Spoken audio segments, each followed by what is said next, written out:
how to edit text on Wix Mobile app. So, hey guys, in this video, I'm going to tell you how you can edit text on Wix Mobile. So, in order to do that, the first thing that you need to do is you need to log into Wix.com. And once when you do it, you can see that you'll be redirected here on this home page. You can also call it a dashboard if you want. And on the left side, you can see there are a lot of features of the dashboard that you can use. For example, home, getting paid, events, sales, blogs, apps, site and mobile app, inbox, customers and leads, and everything.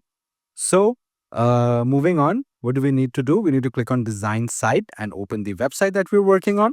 So, for example, if this is the website that we're working on, we can just click on the mobile version and see how does it looks on a mobile app or a mobile phone, you can say that.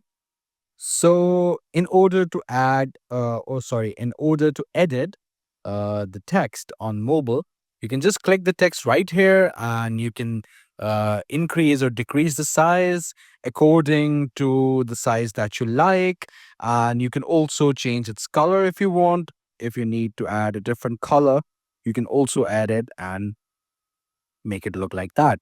There are some advanced settings like the body text, secondary text, links in action. You can also change them if you want to. And moving on, uh, let let's go here. Yeah. So moving on, we can also add more colors. If these theme colors are, the ones that we don't like, we can change colors. But moving on, apart from the colors, we can also enable vertical text just like that, but I'm sure it won't look good here. And you can also resize it and drag and put it somewhere else and do all the alterations that you want.